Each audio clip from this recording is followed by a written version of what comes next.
Eu sou a professora Cristiane Mello e estou acompanhada do professor Dr. José Ferreira Nunes. Hoje nós vamos falar das biotecnologias, das inovações da água de coco. Então, professor Nunes, como é que começou esse uso, essa ideia de estar utilizando a água de coco? Bom, eu apenas ressaltando que há 41 anos atrás, justamente em 1985, quando a gente já era pesquisador da Embrapa, nós fizemos uma reportagem com o Globo Rural, em Alagoas, com o jornalista Flávio Adalgisa, que foi o motivo e a razão de ser, do meu modo de ver, continuar a elaborar pesquisas com água de coco. Não só na parte de reprodução, mas na parte de outras biotecnologias, principalmente na área da saúde, humana e animal. E agradecendo a todos nesse momento por nos ouvir e prestar uma solidariedade também ao nosso criador, Dr. Luiz Antônio Barreto de Castro, que foi um dos fundadores da Rede Nordeste de Biotecnologia, incrementando as biotecnologias voltadas não só para o Nordeste, mas para toda a região, buscando ele produtos que fossem, bioprodutos que fossem captados pela África, principalmente pela África, unindo todo o Nordeste através de bioprodutos que pudessem ser exportados, importados e exportados para mitigar a fome proteica que assola não só o Nordeste, mas também a região da África. E o nosso querido Luiz ABC tinha um grande sonho, transformar o Nordeste na Califórnia do Atlântico. Nossa proximidade com a África propicia vários projetos de impacto social nessa área. Doutor Nunes, todos esses anos, o foco do seu trabalho foi na caprinocultura leiteira. E por que essa cadeia produtiva, ao longo de tantos anos, ela está arraigada no Nordeste, está com a agricultura familiar, as pequenas famílias, por que ela não se desenvolveu a contento? Ótima pergunta, Cristiane. Porque o leite de cabra foi tratado no Nordeste como um produto farmacêutico para curar diarreia de criança, intolerância à lactose, glóbulos de gorduras menores, uma série de fatores positivos, mas nunca se colocou dentro de uma esfera bioeconômica que pudesse realmente ser um bioproduto que tivesse a valorização de mercado. Era o quê? Levava-se a cabrinha para o quintal de casa para poder também oferecer àquela criança que estava precisada, Então, é um leite mais forte, diluía com metade de água, de forma que, enquanto a criança necessitasse daquela alimentação, tinha cabrinha no quintal de casa, E isso nos inquieta como pesquisadores, como estudiosos da área. Então, foi isso. Vários anos trabalhando com a cadeia da caprinocultura leiteira, se avançou muito geneticamente no Brasil, mas a cadeia em si nunca chegou ao mercado em escala. E para tratar desse assunto foi que surgiu uma necessidade. Tínhamos já estudado e produzido água de coco liofilizada, chamada popularmente pela equipe de água de coco em pó, um trabalho que começou em 2003 e foi instalada uma unidade de produção dentro da Universidade Estadual do Ceará em 2015, e a partir daí tivemos condições de ter um produto em quantidade. Esse produto, água de coco em pó, como insumo básico, foi elaborado algumas formulações, primeiro para a alimentação de atletas, onde se chegou até o nível de entrada de mercado, num supermercado de Fortaleza, aqui na área de consumo saudável. Foi elaborado, então, um produto na área de saúde para pacientes que eram submetidos à cirurgia. Então, eles consumiam esse produto 2 horas antes da cirurgia para que não tivesse baixa de glicemia durante o processo cirúrgico. Então, esse produto para o jejum pré-operatório foi testado em um hospital de referência e outros produtos foram desenvolvidos à época. E daí surgiu uma grande necessidade. Entramos então no momento da pandemia, do isolamento social, o início dos sintomas da Covid, o qual levaram o professor Nunes e seu neto a um processo de arrego muito forte. E nesse momento, doutor Nunes, o que é que você pensou? Como surgiu a ideia desse novo produto? Durante a pandemia, nós estávamos isolados em uma área, junto com minha família, meus netos, meus filhos. E um dia, depois de praticamente 15, 20 dias, depois de iniciado esse isolamento, senti um forte processo de arrego, juntamente com meu neto. Você, Cristiane, tinha me colocado uma reserva de água de coco em pó, que eu guardava, né? E aí, nesse momento, me lembrei, eu digo, vou colocar para me reidratar, justamente porque eu estava nesse processo de arrego, eu e meu neto, vamos colocar um pouquinho de água de coco. Aí me lembrei que eu disse, não, por que não botar o leite da cabra em pó?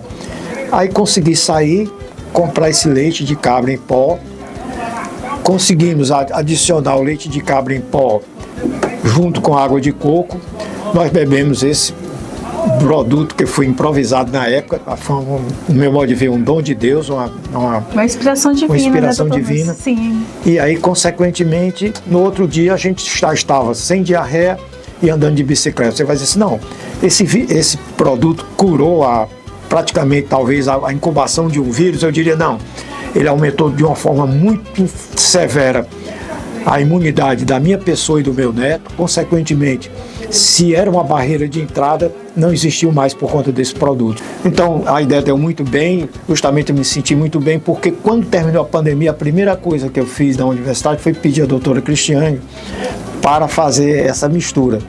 E aí eu quero ouvir a resposta dela na época, porque eu fiquei muito entusiasmado com o produto.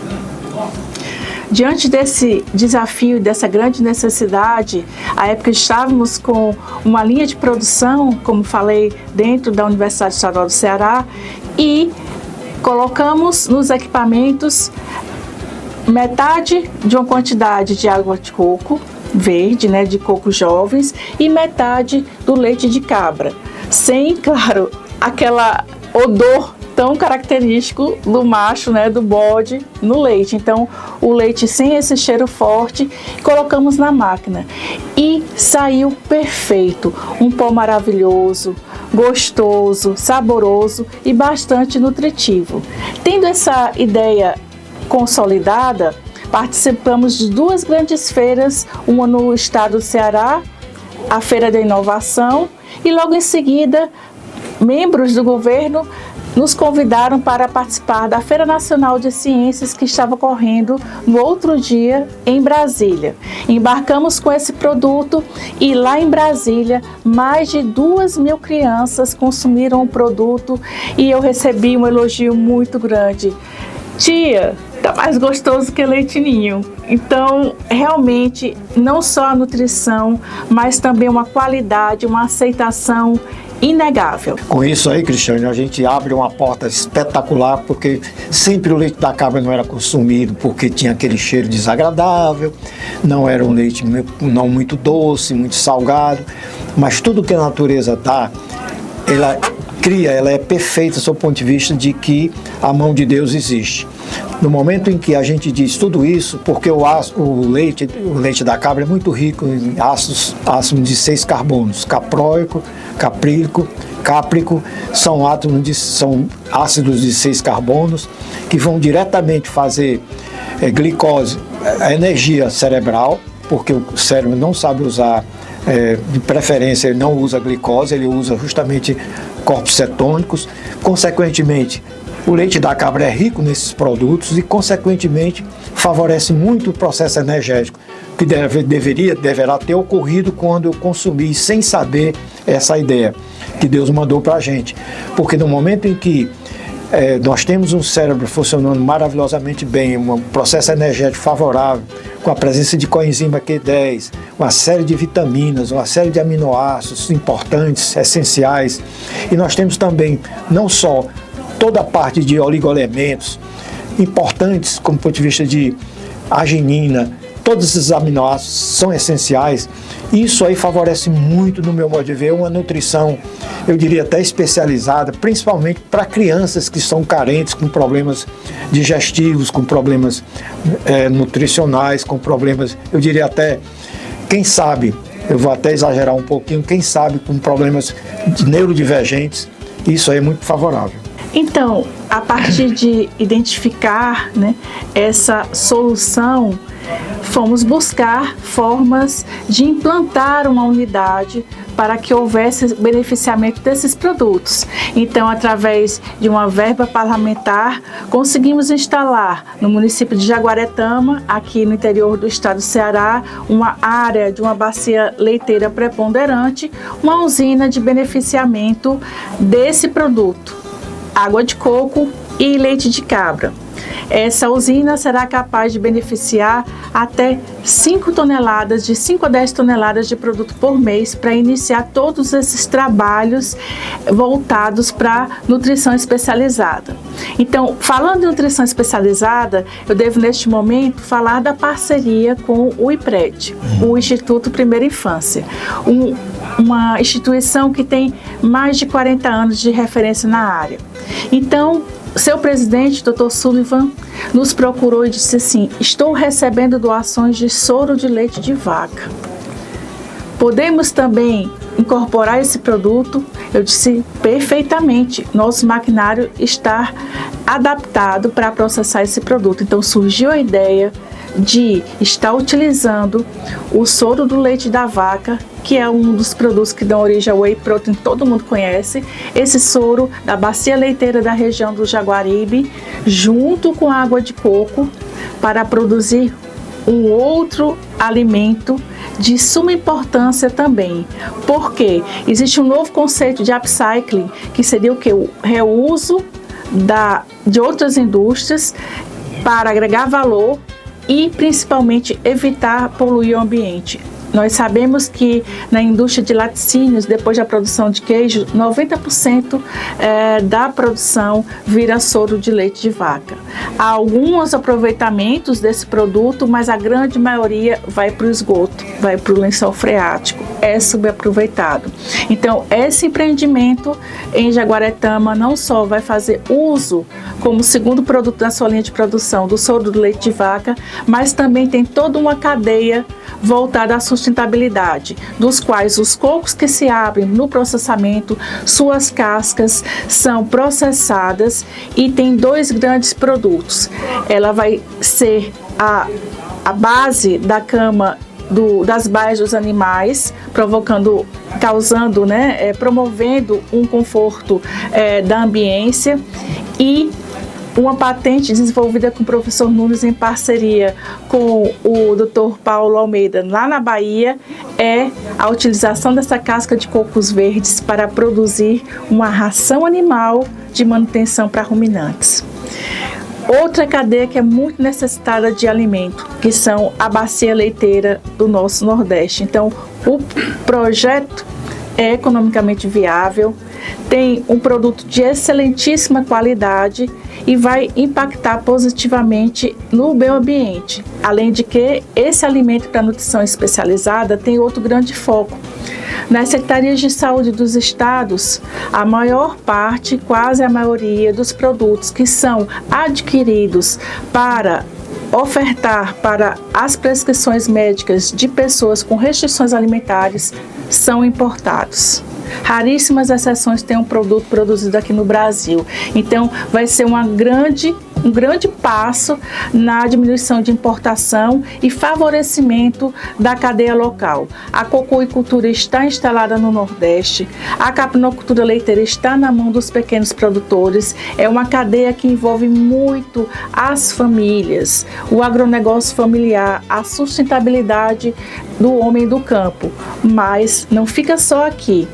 É um produto de qualificação internacional. Vislumbramos nós dois uma aplicação desse produto quando produzido em quantidade para os projetos da Unicef, para as crianças que têm necessidades graves na África e em outros países.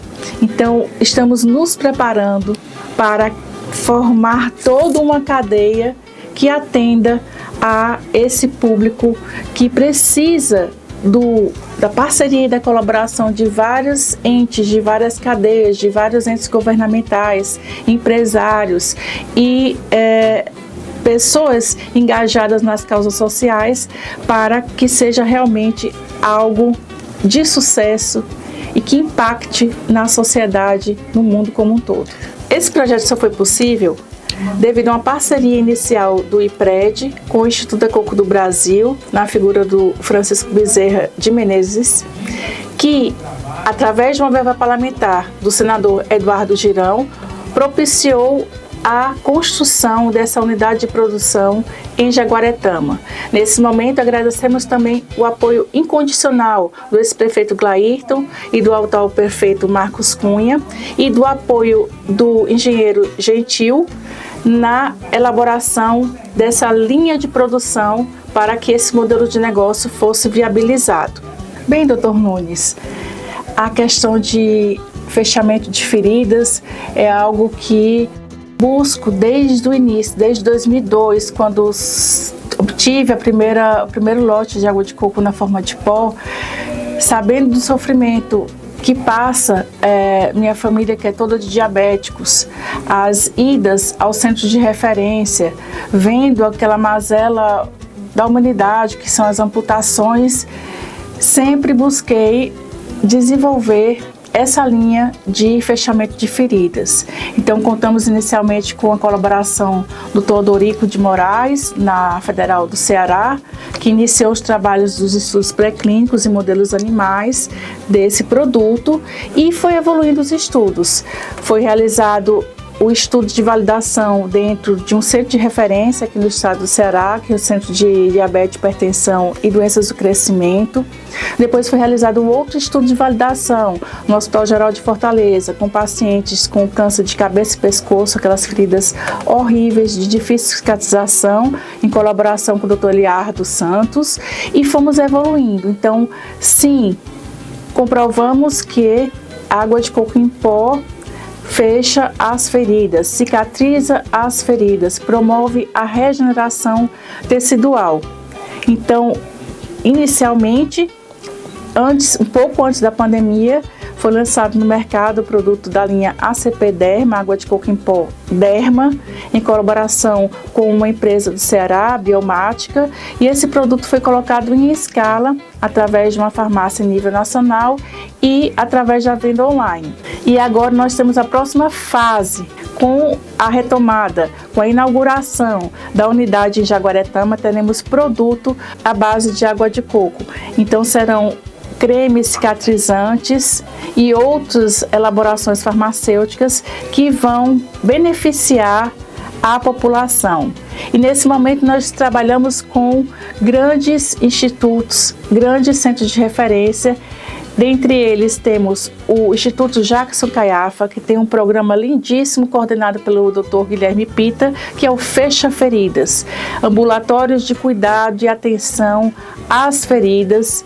Também ressalto o trabalho da doutora Sandra Marina, na Estadual do Piauí, que possui 3 ambulatórios especializados no fechamento de feridas, com verbas governamentais, com verbas de institutos internacionais. Então, são pessoas de referência na área, uma enfermeira, a doutora Sandra, um médico vascular, doutor Guilherme, e uma rede de colaboradores enormes, fundamentadas no nosso programa de pós-graduação em Biotecnologia e Saúde Humana e Animal, que congrega as instituições Universidade Estadual do Ceará, Centro Universitário INTA, aqui no Ceará, no estado do Piauí, a Universidade Federal do Piauí, a Universidade Estadual do Piauí, e no estado de Alagoas, o Centro de Estudos Superiores de Maceió, o CESMAC, com colaborações tanto nacionais quanto internacionais com a França, Alemanha, Espanha e outros países que referendam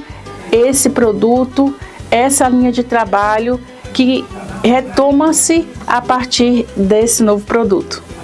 Perfeito, Cristiane. É muito bom a gente lembrar que, como a gente trabalha com pesquisa, né? Muita gente diz, pesquisa, no meu modo de ver, ela tem que sair do intramuros. E aí eu sinto que nesse momento, não só isso que você falou, que são pesquisas e ideias que estão abertas sob o ponto de vista de projetos, não só de inserção tecnológica, mas também de cientificamente falando, importantes. A gente lembra também que lá em Jaguaretama, através do PPG Biotech, nós temos a doutora Arlene Dantas, né, que vai desenvolver um trabalho muito importante com a comunidade, porque o leite sai de Jaguaretama, fica um pouco em Jaguaretama, para beneficiar em torno de 3 mil crianças, que é o trabalho dela, que nós vamos não só fornecer o leite, e nós vamos avaliar alguns parâmetros antropométricos, sob o ponto de vista não só de desenvolvimento da criança, sob o ponto de vista cognitivo, uma série de parâmetros de ordem científica. Então isso também mostra que, além da parte de inserção social, nós temos uma inserção científica muito importante, porque nós estamos e viremos trabalhar com pesquisas aplicadas. É diferente de você trabalhar com pesquisa fundamental, que ela, o nome está dizendo, ela é fundamental, ela pode ser aplicada daqui a uns 20 ou 30 anos, né? Nós temos vários exemplos para citar em termos de pesquisa fundamental, mas essa nossa a gente vê logo aplicada justamente por conta de que as próprias crianças do próprio município que está sendo beneficiado o leite, o bioproduto, irá servir como suporte para a tese de doutorado no PPG Biotech. Então, doutor Nunes, pelo que eu entendi, os produtores, né, suas crianças, que são todas da rede pública, né, vão ser as beneficiárias direto do leite que eles estão produzindo no município. Isso é maravilhoso, professor Nunes. Exatamente, por conta justamente de que a inserção social ela vai existir, sob o ponto de vista não só de eles produzirem um produto, mas sentirem que a própria família irá ser beneficiada. A parceria do IPRED vai ser bastante relevante na fase agora de validação de uso do produto. Então, esse produto elaborado na fábrica de Jaguaretama vai ser consumido pelas crianças do IPRED, não só as crianças desnutridas, com má alimentação, como as crianças obesas e um grande público que o IPRED está assistindo agora, que são dos neurodivergentes, que tem seletividade alimentar. Recentemente, o IPRED foi transformado em ICT, o Instituto de Ciência e Tecnologia, com uma verba de mais de 18 milhões para o crescimento desse instituto. Então, a fase agora vai ser de validar com essas crianças, fazer todo o seu estudo antropométrico de cognição e de degustação do produto durante esses próximos 6 meses, para que aí sim nós teremos evidências suficientes para propor esse produto, o ACP-Lact, como um produto para a Unicef, para a FAO. Então, iremos entrar em contato. Então, o Instituto de Ciência e Tecnologia, essa transformação vai propiciar que possamos obter mais investimentos para esse momento da pesquisa. Além do IPRED, nós temos também outra aluna de doutorado, a doutora Anita Dorleles, secretária de Saúde do município de São Benedito, aqui na Serra do Ceará, que também vai fazer o teste com os escolares atendidos da rede municipal do município, validando esse outro produto, o soro de leite de vaca com água de coco, fechando todo um ciclo científico de comprovação técnica dos benefícios desse produto. E só para acrescentar e, no meu modo de ver, dar ênfase a isso aí, né? A gente diria que é muito importante nesse momento a gente pensar numa coisa fundamental, que é justamente, como disse a doutora Cristiane, a inserção social. Mas fora a inserção social, nós temos também um país que está sempre nos demandando algumas parcerias, e de imediato eu vejo isso aí de uma forma muito positiva, que é a Angola. Através de um médico, Lourenço, né, que fez o mestrado dele aqui com o doutor Como Regadas. E esse rapaz, ele está interessadíssimo, porque ele diz que muitas cabras, muita água de coco, muita pobreza, muita fome, e eu acho que é justamente isso, é o dom que Deus dá para que a gente possa não só colocar para as nossas crianças nordestinas, como falou muito bem a Cristiane, o Instituto de IPRED, através do Dr. Sullivan, que faz um trabalho lindo com a doutora Joana, e também, por que não dizer, outros países como a Angola. Então, no meu modo de ver, nós devemos agradecer muito a Deus o momento de receber essa dádiva que ela está guardada no coração. E como eu falei, muita gratidão por tudo, muita gratidão pelas pessoas que estão conosco nessa parceria, mas também, principalmente, uma coisa chamada aplicabilidade da pesquisa científica, saindo direto dos bancos da universidade para o sistema produtivo. Muito obrigado e um abraço. E como é que vai ser a expansão desse projeto? Pensamos em modelos de franquia. Assim como o IPRED se transformou em uma franquia social, com impacto em várias áreas, várias unidades, multiplicando aquele mesmo procedimento, aquele mesmo atendimento, nós estamos pensando em multiplicar esse projeto através de uma franquia tecnológica. O mesmo modelo de produção, com os mesmos rigores, as mesmas certificações sendo multiplicados tanto no Brasil como mundo afora, principalmente nos países africanos. Então vamos disponibilizar e multiplicar o máximo possível as unidades de beneficiamento desses produtos para poder fortalecer a economia local e a fixação do homem no campo.